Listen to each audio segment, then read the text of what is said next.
니은 시골 마을인 전라남도 단양의 외곽에 그 작은 집이 있었다. 마당에서는 태평이라는 이름의 진돗개가 갑자기 격렬하게 짖기 시작했다. 평소에는 조용한 개였지만 오늘따라 유난히 흥분한 모습이었다.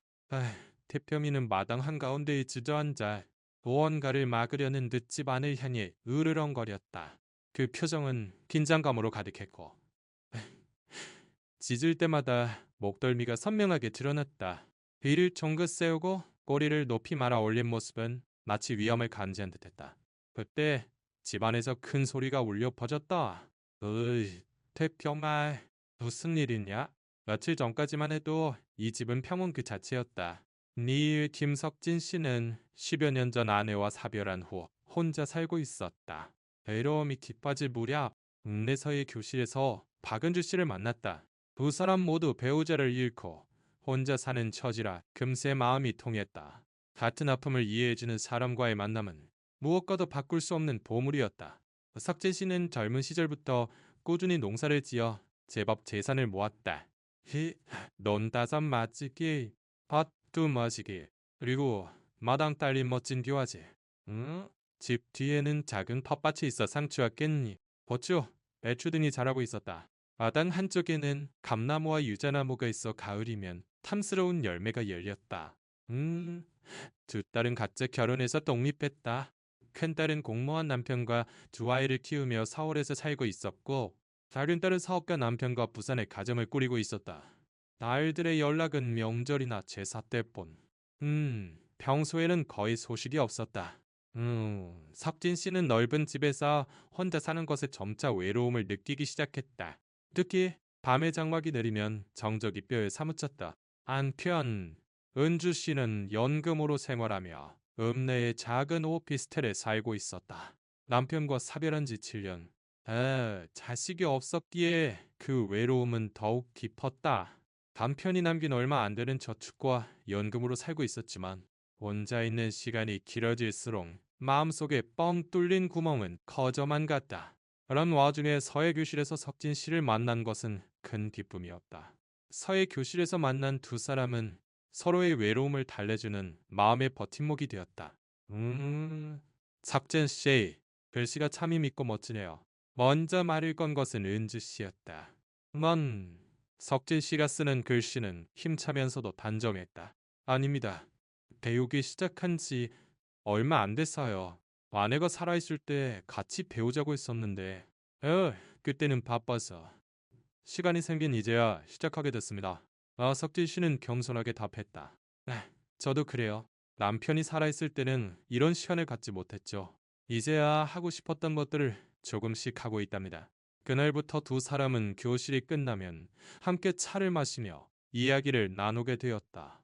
석진 씨는 시골의 여유로운 삶에 대해, 은주 씨는 또시의 편리한 삶에 대해 이야기했다. 따라온 환경은 달랐지만 외로움이라는 공통된 아픔이 있었기에 두 사람은 금세 마음을 열 수 있었다. 석진 씨는 자기 밭에서 난 채소 이야기를 했고 은주 씨는 읍내에서 자주 이용하는 문화센터나 백화점 이야기를 했다. 야쯔허우, 두 사람은 서예 교실 외에도 만나게 되었다. 근처 찻집에서 만나기도 하고 공원을 산책하며 이야기를 나누기도 했다. 나의 석진 씨는 은주 씨의 세심한 배려에 마음이 움직였고 은주 씨는 석진 씨의 성실한 인품에 마음을 열어갔다. 같이 살지 않으시겠어요? 몇 달 후 그렇게 말을 꺼낸 것은 석진 씨였다. 혼자 사는 것도 외롭고 이 넓은 집에서 둘이 살면 서로에게 좋지 않을까 싶어서요. 도시 생활은 답답하지 않으세요? 은주 씨도 기쁘게 동의했다. 사실 오피스텔 생활이 좀 숨이 막혔어요. 역시 마당 있는 집에 살고 싶었거든요. 도시의 좁은 오피스텔보다 마당 있는 넓은 시골집이 훨씬 좋지요. 이렇게 두 사람의 동거 생활이 시작되었다. 은주 씨는 오피스텔을 정리하고 시골로 이사 왔다. 짐은 많지 않아 트럭 한 대로 충분했다. 처음 몇 달은 정말 행복했다. 석진 씨는 마당에서 키우는 진돗개를 은주 씨에게 소개했다. 이 녀석은 태평이. 아내가 죽기 전부터 키우던 녀석인데 이제는 내 유일한 친구지. 이름도 아내가 지어줬어. 태평한 삶을 살라는 뜻으로. 음. 처음에 태평이는 은주 씨를 경계하는 듯했다. 자리 용역에 낯선 사람이 들어왔으니 당연한 반응이었다. 하지만 은주 씨가 매일 먹이를 주고 이름을 불러주자 조금씩 마음을 열어갔다. 태평이는 영리한테였다. 섭진 씨의 감정 변화에 민감했고 낯선 사람이 집에 다가오면 경계심을 보였다. 어시의 아름다운 황금빛 털은 마당의 풍경과 자연스럽게 어우러졌다. 은주 씨는 요리를 아주 잘했다. 섭진 씨가 좋아하는 된장찌개나 장조림을 정성껏 만들었고 특히 스지찜 덮밥은 섭진 씨가 가장 좋아하는 음식이 되었다. 이렇게 맛있는 스지찜 덮밥은 처음 먹어보네. 시장에서 파는 것보다 훨씬 맛있어. 섭진 씨는 감탄했다. 은주 씨는 어머니께 배운 자랑스러운 요리라며 으스크했다. 섭진 씨도 밭에서 딴 상추나 깻잎, 엇을 은주 씨에게 건넸고 때로는 시장에서 좋은 고기를 사와 둘이 함께 식탁을 차렸다. 내일 밤 두 사람은 툇마루에 앉아 차를 마시며 시시콜콜한 이야기를 나눴다. 섭진 씨는 젊은 시절 농사 이야기를 했고 은주 씨는 도시에서의 추억을 이야기했다. 그 곁에는 항상 태평이가 조용히 누워 있었다. 때때로 섭진 씨의 손을 핥고 은주 씨가 요리할 때는 부엌 앞에서 가만히 기다렸다. 정말 평온한 나날이었다. 이렇게 평온한 생활. 돈만 같아요. 은주 씨가 말했다. 그러게. 이렇게 마음이 편안했던 건 오랜만이야. 섭진 씨도 미소 지었다. 하지만 그 평온은 오래가지 않았다. 난근열이 생기기 시작한 것이다. 은주 씨는 점차 정식 관계를 원하게 되었고, 석진 씨는 신중한 태도를 유지했다. 두 사람 사이의 미묘한 감정의 차이가 조금씩 표면화되었다. 어느 날 밤, 은주 씨가 말을 꺼냈다. 석진 씨, 우리 혼인신고할까요?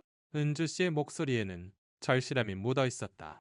함께 산지 반년이 지났고 두 사람은 충분히 마음을 나누었다고 생각했다.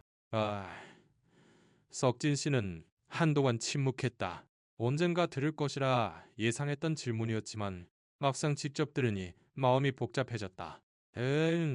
그건 석진 씨는 말을 흐렸다. 이 나이에 그렇게까지 할 필요가 있을까? 지금 이렇게 사는 것만으로도 충분하지 않아. 은주 씨의 표정이 순식간에 어두워졌다. 그럼 저는 언제까지 그냥 동거인인가요? 저는 정식 부부가 되고 싶어요. 당당하게 살고 싶다고요. 당당하게? 에이, 지금도 충분히 당당하잖아. 이 나이에 남들 시선이 그렇게 중요한가? 삭제 씨는 대꾸했지만 그 목소리에는 힘이 없었다. 사실 석진 씨에게는 또 다른 걱정이 있었다. 혼인신고를 하면 자신의 재산 일부가 은주 씨에게도 상속될 권리가 생긴다. 그렇게 되면 두 딸에게 남길 재산이 줄어들게 된다. 은주 씨를 소중히 여기는 마음은 있었지만 날들에 대한 책임도 무시할 수 없었다. 날들에게 남길 재산이 줄어들게 될 거야. 머석진 씨는 솔직하게 말했다. 미안하지만 그 점은 좀 더 생각하게 해줘. 그 말에 은주 씨는 깊은 상처를 받았다. 마치 자신이 석진 씨의 재산을 노리는 것처럼 들렸기 때문이다. 그럼 저는 뭔데? 그냥 당신의 외로움을 달래주기 위한 존재인가요? 은주 씨의 목소리가 떨렸다. 그런 뜻이 아니야. 하지만 현실적인 것도 생각해야지. 에이, 이 나이에 혼인신고하는 게 그렇게 중요한 일인가? 석진 씨도 언성을 높였다. 이늘 밤 두 사람은 등을 돌리고 잠이 들었다. 태평이는 두 사람 사이의 공기 변화를 감지하고 안절부절 못했다. 평소보다 더 자주 짖고 밤새 집 주위를 서성거렸다. 다음 날부터 두 사람 사이에는 어색한 공기가 흘렀다. 은주 씨는 예전처럼 다정한 말을 건네지 않았고, 응? 석진 씨도 불편함을 느끼고 있었다. 식사 시간에도 예전의 즐거운 대화는 사라졌다. 은주 씨는 음식을 차려놓고는 휙 먹어버렸고 석진 씨는 나중에 혼자 식사했다. 잘 먹었어.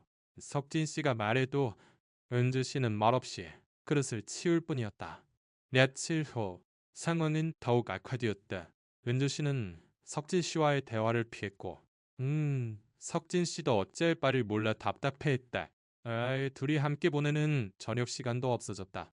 은주 씨는 일찌감치 자기 방으로 들어가 버렸고, 석진 씨는 혼자 마당에서 태평이와 시간을 보냈다. 태평아, 내가 뭘 잘못한 걸까? 석진 씨는 태평이의 머리를 쓰다듬으며 혼잣말을 했다. 태평이는 석진 씨의 무릎에 턱을 괴고 슬픈 눈으로 그를 가만히 바라보았다. 한편 은주 씨의 마음도 편치 않았다. 자신이 너무 서둘렀던 것은 아닌지 매일 석진 씨의 입장도 이해할 수 있다고 생각했다. 하지만 정식 관계로 인정받고 싶다는 바람은 편하지 않았다. 매일 밤 방에서 혼자 울었다. 난 아무것도 잘못하지 않았어. 사랑하는 사람과 당당하게 살고 싶을 뿐인데. 은주 씨는 베개에 얼굴을 묻고 흐느꼈다. 일주일이 지나도 두 사람의 관계는 개선되지 않았다. 오히려 꼴은 깊어질 뿐이었다. 은주 씨는 석진 씨가 자신을 진정으로 사랑하지 않는다고 생각했고, 석진 씨는 은주 씨가 너무 고집이 세다고 느꼈다. 서로의 마음을 이해하려 하기보다 자신의 주장에만 매달리고 있었다. 그 변화를 가장 민감하게 감지한 것은 태평이뿐이었다. 두 사람이 예전처럼 웃지 않는 것을 슬퍼하며 달의 무거운 공기를 온몸으로 느끼고 있었다. 은주 씨가 혼자 울고 있으면 방 앞에서 킁킁거렸고, 석진 씨가 마당에서 혼자 술을 마시고 있으면 그 곁을 지켰다. 이렇게 두 사람의 골은 점점 더 깊어져 갔다. 사랑은 아직 남아 있었지만 서로의 고집에 사로잡혀 벽을 허물지 못하고 있었다. 대립이 깊어진 지 열흘째, 은주 씨는 아침 일찍 시장에 간다고 했다. 오늘 시장에 좀 다녀올게요. 은주 씨의 목소리는 여전히 차가웠다. 석진 씨는 고개를 끄덕일 뿐 아무 말도 하지 않았다. 두 사람 사이의 어색함은 아직 계속되고 있었다. 은주 씨가 나간 후 석진 씨는 혼자가 되었다. 대표인은 평소와 달리 집 안팎을 안절부절 못하며 서성거렸다. 석진 씨는 태평이의 이상한 행동을 눈치챘지만 크게 신경 쓰지 않았다. 최근 집안 분위기가 좋지 않아 태평이도 예민해졌으리라 생각했다. 예, 점심때가 되어 석진 씨는 점심 준비를 시작했다. 평소에는 은주 씨가 해줬지만 그녀가 없으니 직접 해야 했다. 냉장고를 열어보니 어제 은주 씨가 만들어준 스지찜이 남아 있었다. 석진 씨가 가장 좋아하는 스지찜 덮밥을 만들기에 충분한 양이었다. 좋아, 오늘은 내가 직접 만들어 볼까? 석진 씨는 혼잣말을 하며 스지찜 덮밥을 만들기 시작했다. 찜을 데우고 밥을 준비하고 김치와 단무지를 꺼냈다. 오랜만에 직접 요리하느라 손놀림은 서툴렀지만 그럭저럭 그럴듯한 스지찜 덮밥이 완성되었다. 석진 씨는 김이 모락모락 나는 그릇을 식탁에 놓고 숟가락을 들었다. 역시 스지찜 덮밥은 최고야. 혼잣말을 하며 첫 숟가락을 입에 넣으려던 바로 그 순간이었다. 부엌에서 뛰쳐나온 태평이가 식탁으로 맹렬히 돌진해왔다. 아이쿠, 태평아, 왜 그래? 석진 씨는 놀라 소리쳤지만 태평이는 멈추지 않았다. 앞발로 식탁 가장자리를 강하게 밀어 그릇을 엎어버렸다. 뜨거운 국물이 식탁에 파지고 그릇은 바닥에 떨어져 산산조각이 났다. 이 멍청한 놈, 무슨 짓이야? 석진 씨는 태평이를 호되게 꼬집었다. 네 위에 전례 없는 격한 행동에 석진 씨는 만연자실했다. 평소에는 순종적이고 말을 잘 듣던 태평이가 이런 행동을 하다니 믿을 수 없었다. 어말은 여전히 흥분 상태였다. 계속 지저대며 석진 씨 주위를 뱅뱅 돌았다. 마치 무슨 위험이 닥쳤다고 경고하는 듯했다. 난 반면 석진 씨는 태평이가 스트레스로 이상한 행동을 했을 뿐이라고 생각했다. 정말 이게 무슨 일이야. 석진 씨는 엎질러진 국물과 깨진 그릇 조각을 치우기 시작했다. 바닥에 쏟아진 뜨거운 국물은 끈적거렸고 깨진 그릇 조각이 사방에 흩어져 있었다. 치우는 것은 쉽지 않았다. 석진 씨가 치우는 동안에도 태평이는 안절부절 못하며 움직였다. 바닥에 쏟아진 국물 냄새를 킁킁 맡고는 다시 석진 씨 주위를 서성였다. 평소의 태평이라면 절대 하지 않을 행동이었다. 정리를 마친 석진 씨는 다시 부엌으로 갔다. 다행히찜이 조금 남아있어. 니나 있다. 스지찜 덮밥 한 그릇을 더 만들 수 있었다. 태평이 때문에 괜한 고생이고. 이렇게 중얼거리며 덮밥을 다시 만들었다. 이번에는 태평이를 마당으로 내보내고 문을 닫았다. 너는 밖에 나가 있어. 다시는 이상한 짓 하지 마. 태평이는 문 밖에서 계속 짖었지만 석진 씨는 신경 쓰지 않았다. 다시 만든 덮밥을 식탁에 놓고 석진 씨는 조심스럽게 첫 숟가락을 맛보았다. 그럭저럭 괜찮네. 하지만 어딘가 맛이 이상했다. 은주 씨가 늘 만들어주던 것과는 달랐다. 쓴맛이 났다. 애가 만들어서 그런가? 마을 석진 씨는 깊이 생각하지 않았다. 몇 숟가락 먹었을 때 라이어의 씨는 숟가락을 놓았다.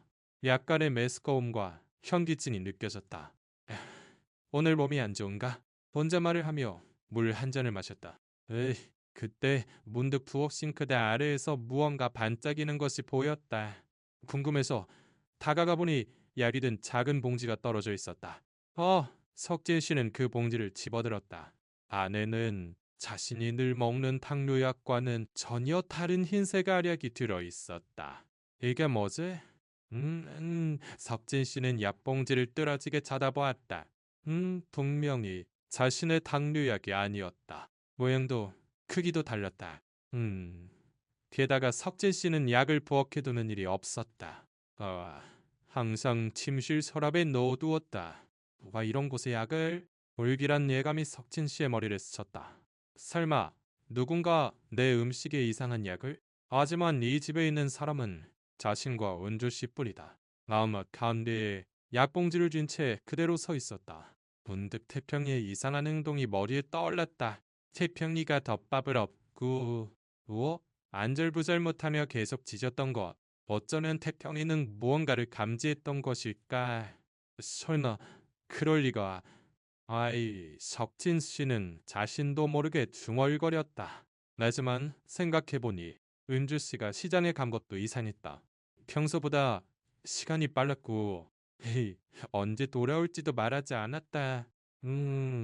석진 씨는 약봉지를 식탁 서랍 깊숙이 숨겼다. 섣부른 판단을 하기보다 좀 더 상황을 지켜봐야겠다고 생각했다. 단순한 오해일지도 모른다.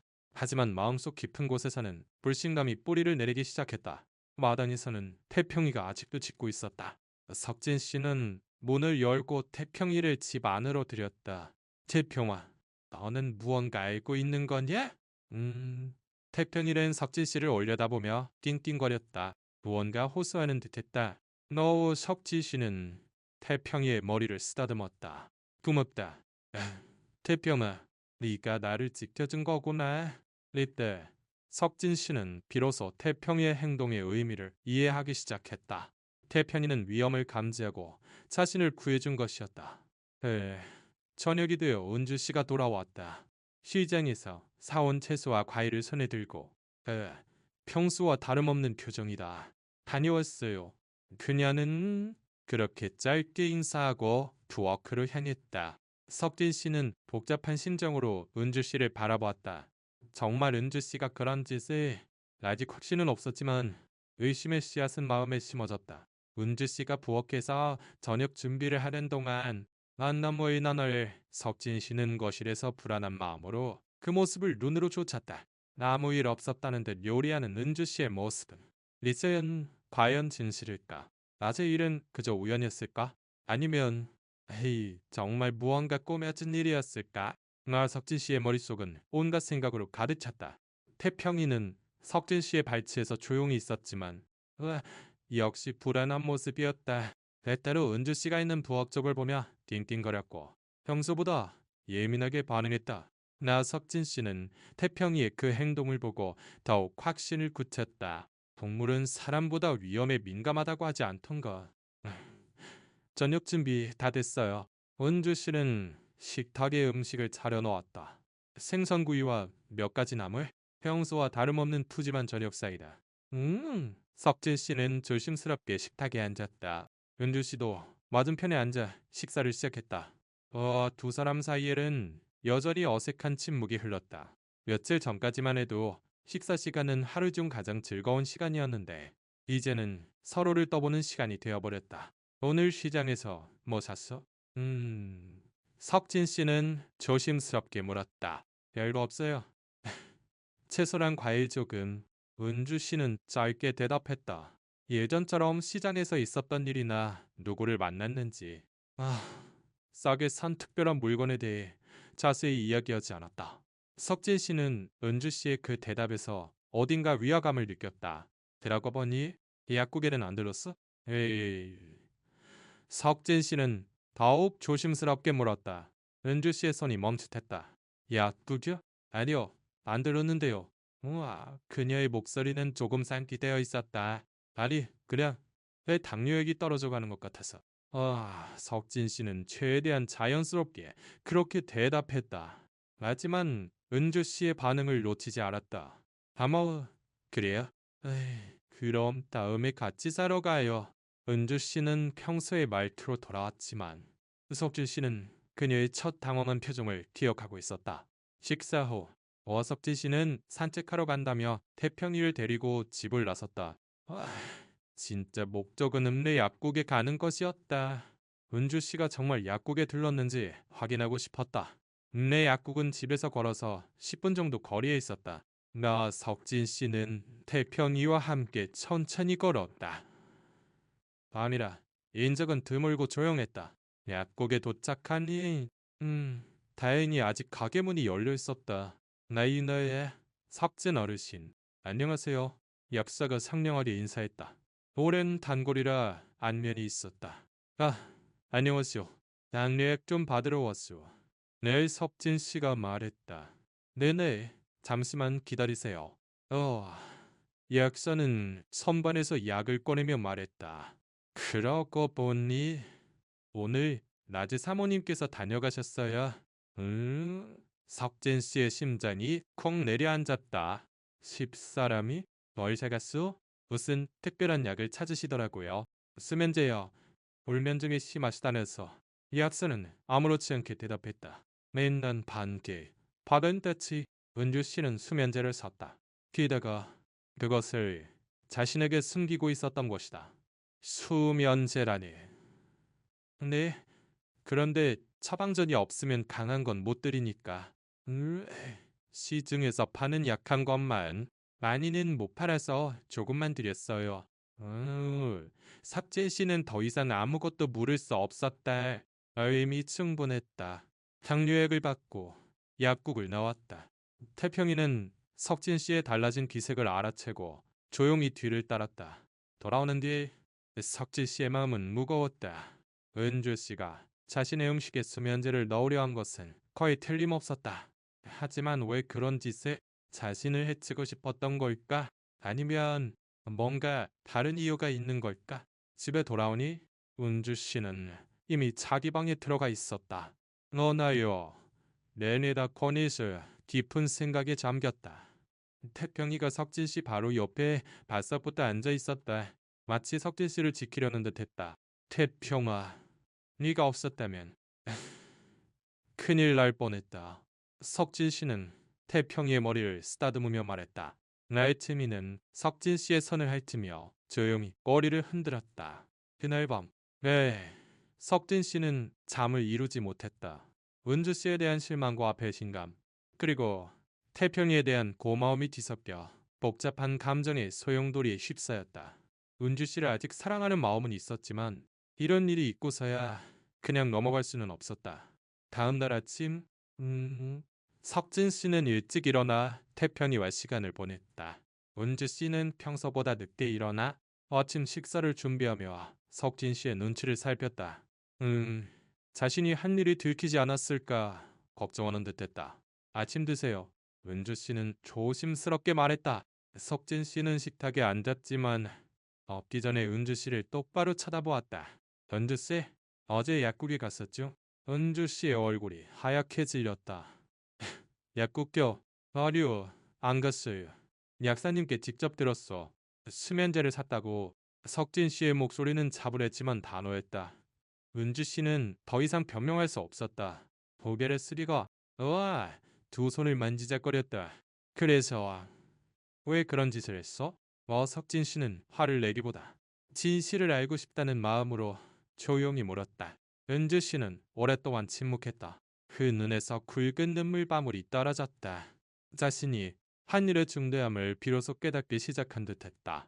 은주 씨는 한동안 소리도 내지 못하고 그저 울기만 했다. 석진 씨는 조용히 기다렸다. 분노와 실망은 있었지만 그녀의 속마음을 듣고 싶기도 했다. 태평이는 두 사람 사이에서 걱정스럽게 낑낑거렸다. 처음엔 정말 그럴 생각이 아니었어요. 은주 씨는 떨리는 목소리로 말하기 시작했다. 그냥, 우와, 당신이 조금 절망을 맛봤으면 했어요. 저에 대해, 우와, 조금이라도 후회했으면 했어요. 석진 씨는 은주 씨의 말을 들었지만 이해하기 어려웠다. 설망이라니. 그게 무슨 뜻이요? 혼인신고 이야기를 했을 때 당신 반응을 보고 저는 정말 아무것도 아닌 존재라고 느껴졌어요. 은주 씨는 흐느끼며 말을 이었다. 당신에게 저는 그저 외로움을 달래주는 존재일 뿐. 딸들에게 남길 재산이 줄어든다니. 그 말을 들었을 때 얼마나 가슴이 아팠는지. 그때 석진 씨는 비로소 은주 씨의 마음의 상처를 조금 이해하기 시작했다. 자신의 말이 그녀를 얼마나 깊이 상처 입혔는지 깨달은 것이다. 그래서 수면제를 석진 씨는 조심스럽게 물었다. 네, 하지만 정말 당신을 해칠 생각은 아니었어요. 은주 씨는 황급히 말했다. 조금 몸이 안 좋아져서 제가 없으면 안 된다는 걸 깨달았으면 했어요. 아, 저를 필요로 하는 마음을 가지시길 바랐어요. 은주 씨의 변명을 듣고 석진 씨는 복잡한 심정이 되었다. 은주 씨가 한 일은 잘못되었지만, 그 마음 깊은 곳에는 절실한 사랑받고 싶다는 소망이 있었던 것이다. 그래도 이런 방법을 써서는 안 됐어. 석진 씨는 조용히 타일렀다. 알고 있어요. 제가 정말 잘못 생각했어요. 은주 씨는 그 자리에 무릎을 꿇고 깊이 머리를 숙였다. 부디 용서해주세요. 다시는 그런 생각 안 할게요. 제발요. 태평이가 은주 씨 곁으로 다가가 조용히 앉았다. 그토록 은주 씨를 경계하던 태평이가 지금은 그녀의 진심 어린 사과를 느끼고 있는 듯했다. 네, 석진 씨는 오랫동안 침묵했다. 은주 씨를 용서해야 할지 이 관계를 끝내야 할지 망설였다. 하지만 은주 씨의 눈물을 보니 마음이 흔들렸다. 은주 씨, 석진 씨는 조심스럽게 입을 열었다. 나도 잘못했어. 당신 마음을 헤아려주지 못해서 혼인신고 이야기가 당신을 그렇게 상처 줄 거라고는 생각도 못했어. 은주 씨는 고개를 들어 석진 씨를 보았다. 그 얼굴은 눈물로 젖어 있었지만 만 줄기 희망의 빛이 깃들어 있었다. 사실 나도 두려웠어. 석진 씨는 솔직하게 털어놓았다. 달들이 뭐라고 할지. 재산 문제는 어떻게 될지 그런 걱정만 했지.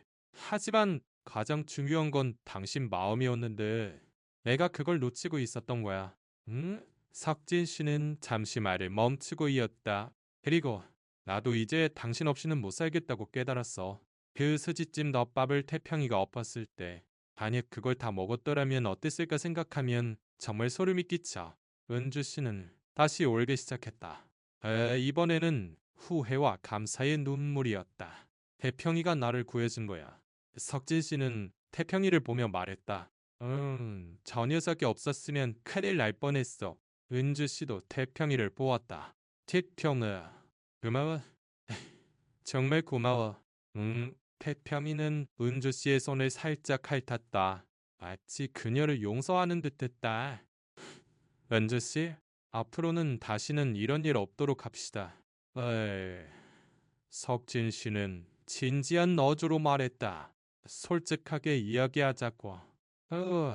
힘든 일이 있으면 숨기지 말고 말해줘. 네, 정말 죄송했어요. 그리고 고맙습니다. 은주 씨는 고개를 숙이며 답했다. 그날 오후 두 사람은 마당에서 마주 앉아 이야기를 나누었다. 그동안 싸웠던 오해를 하나씩 풀어갔다. 은주 씨는 왜 혼인 신고를 하고 싶었는지, 석진 씨는 왜 주저했는지 서로에게 솔직하게 털어놓았다. 저는 당신과 정식 부부가 되고 싶었어요. 은주 씨가 말했다. 그렇게 함으로써 제가 정말 가족의 일원이라고 느낄 수 있을 것 같았어요. 나는 딸들 걱정이 앞섰지만 사실은 또다시 이별을 겪는 게 두려웠는지도 모르겠어. 난 넉대 씨는 솔직하게 고백했다. 아내를 잃었을 때 정말 힘들었어. 혼인 신고를 한다는 건 관계가 깊어진다는 뜻이지. 또 누군가를 잃게 될까봐 두려웠던 거야. 은주 씨는 석진 씨의 마음을 이해할 수 있었다. 그녀 또한 남편을 잃은 아픔을 겪었기 때문이다. 그래도 그런 짓을 해서는 안 됐어요. 은주 씨는 다시 한번 사과했다. 이제 됐어. 지난 일은 어쩔 수 없지. 앞으로가 중요해. 나 석진 씨는 은주 씨의 손을 잡았다. 태평이가 두 사람 발치에서 평온하게 엎드려 있었다. 집안의 공기가 안정된 것을 느낀 듯했다. 저녁 식사 때에 은주 씨는 정성을 다해 음식을 준비했다. 석진 씨도 자연스럽게 식탁에 앉았다. 며칠 만에 두 사람이 마음 편히 식사를 함께했다. 맛있네. 석진 씨는 진심으로 말했다. 정말요? 손이 떨려서 제대로 만들었는지 은주 씨는 수줍게 답했다. 앞으로는 서로를 더 아껴주자고. 석진 씨가 말했다. 그리고 태평이도. 이 녀석은 우리 집 수호신이니까. 태평이는 두 사람의 대화를 듣고 있는데 머리를 파닥거렸다.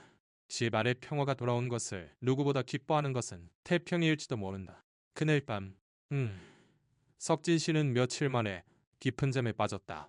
며칠간 쌓였던 긴장과 스트레스가 사라지고 마음이 한결 가벼워졌다.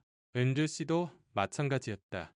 자신이 저지른 죄책감에 잠 못 이루던 밤과는 달리 이제는 진정한 마음의 평온을 되찾았다. 다음 날 아침, 두 사람은 함께 눈을 뜨고 아침 식사를 준비했다. 은주 씨가 밥과 된장찌개를 끓이는 동안, 석진 씨는 마당에서 태평이와 시간을 보냈다. 태평이는 어제까지와는 완전히 달랐다.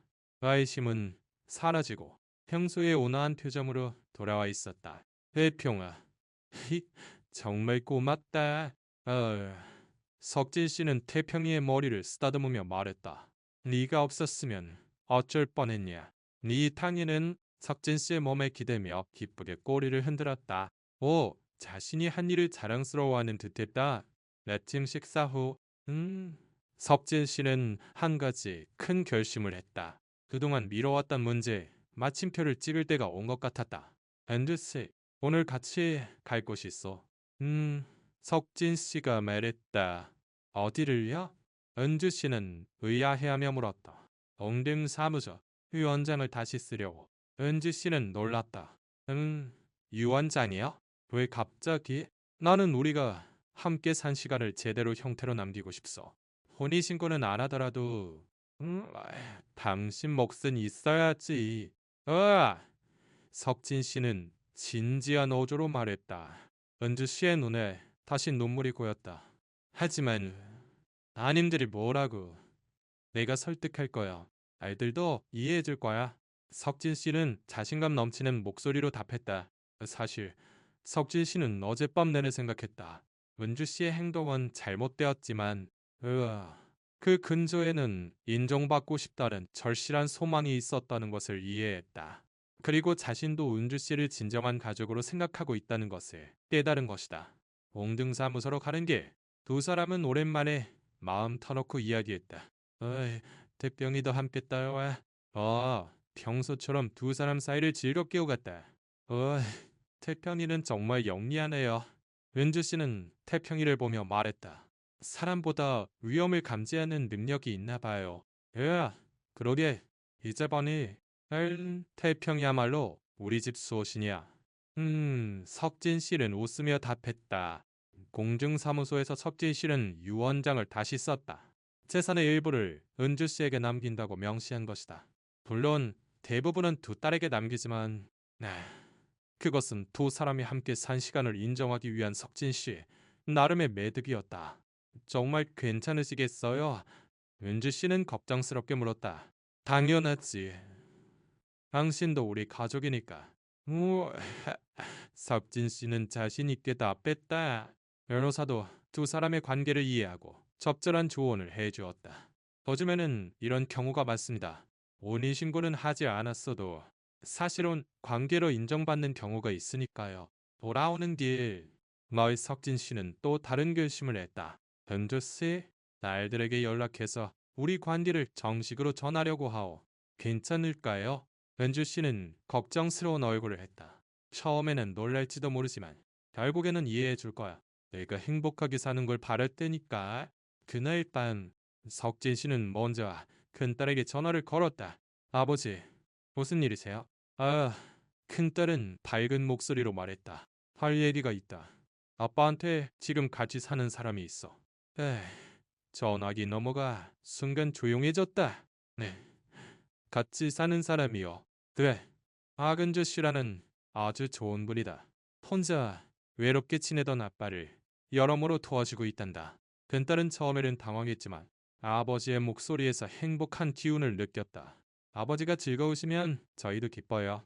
그런데 왜 지금까지 말씀 안 하셨어요? 미안하다. 너희가 어떻게 생각할지 망설여졌다. 아버지, 저희한테 가장 중요한 건 아버지가 행복하게 지내시는 거예요. 언제 한번 그분 될 수 있을까? 석진 씨는 딸의 반응에 안도의 한숨을 내쉬었다. 작은 딸에게도 똑같이 이야기하자. 그녀도 이해를 표했다. 전화를 끊은 후 먹진 씨는 그 결과를 은주 씨에게 전했다. 딸들이 이해해줬어. 다음에 한번 보고 싶다고 하더군. 은주 씨는 정말 기뻐 보였다. 다행이네요. 저도 따님들을 뵙고 싶어요. 그날 밤, 두 사람은 마당에서 차를 마시며 앞으로의 계획에 대해 이야기했다. 태평이가 두 사람 사이에서 평온하게 잠들어 있었다. 우리 정말 가족이 되었네요. 은주 씨가 말했다. 그러게. 법적으로는 아니더라도 마음속으로는 이미 부부지. 마음내 석진 씨가 답했다. 태평이도 우리를 인정해준 것 같아요. 은주 씨는 잠든 태평이를 보며 미소 지었다.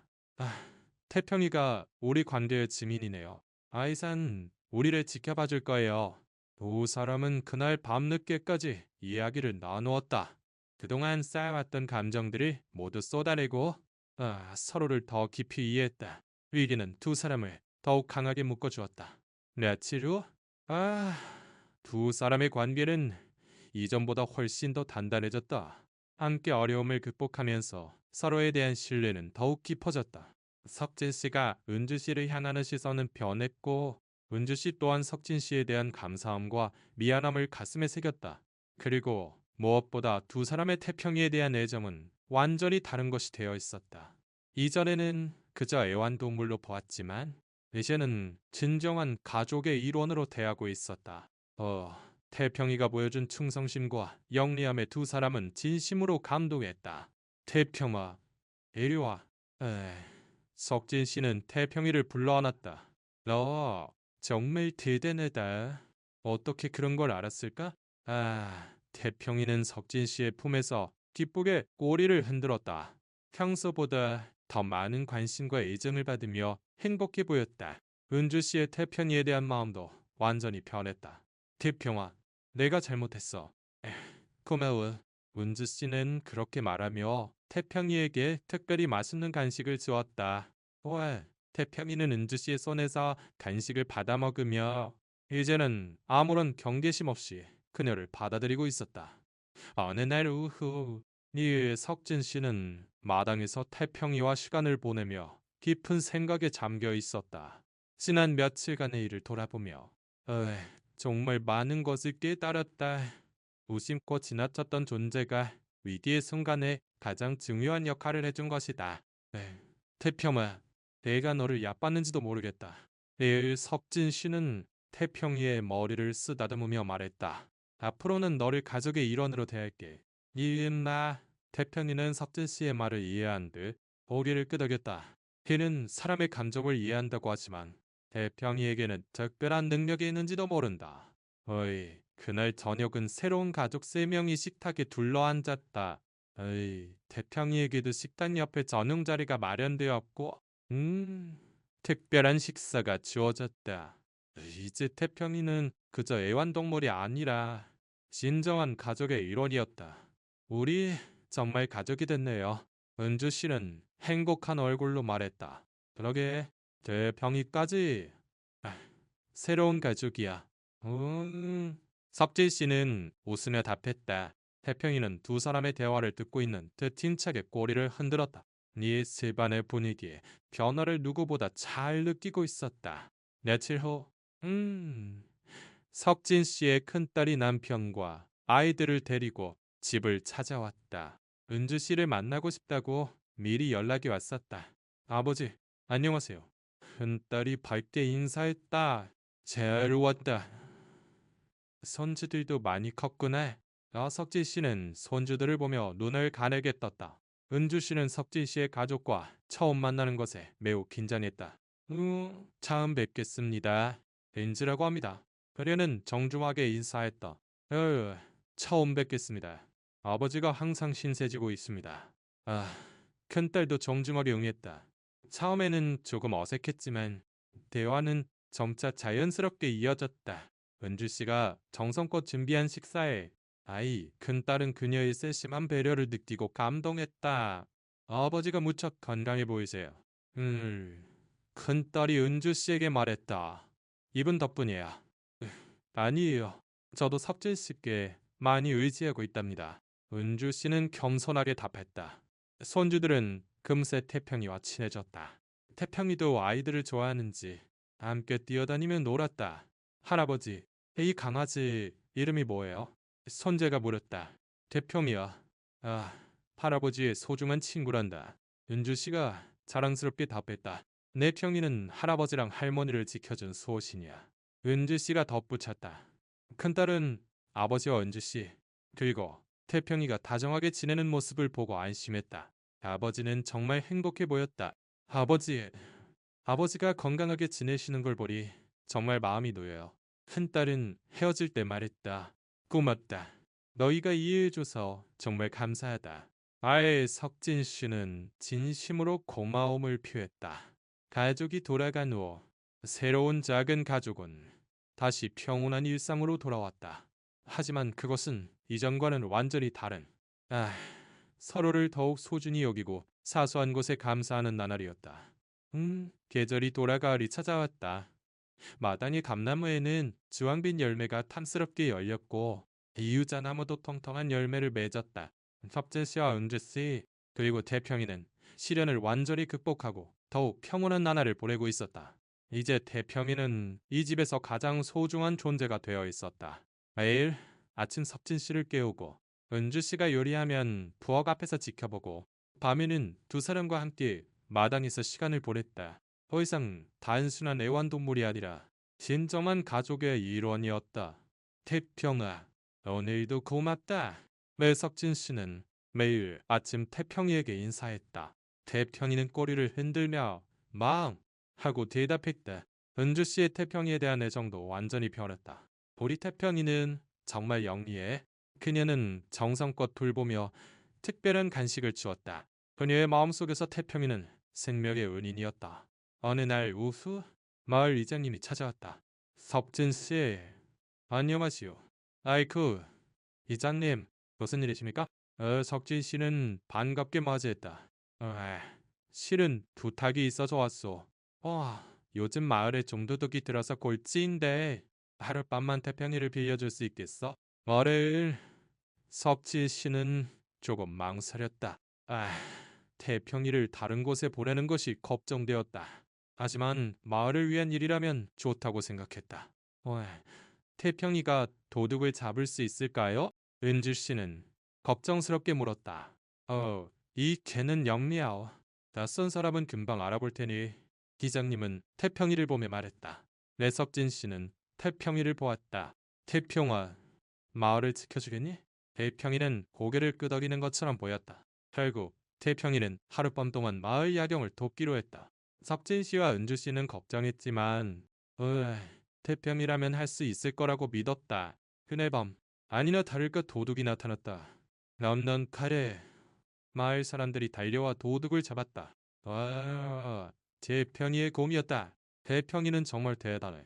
회장님은 감탄하며 말했다. 이 개 덕분에 도둑을 잡았어.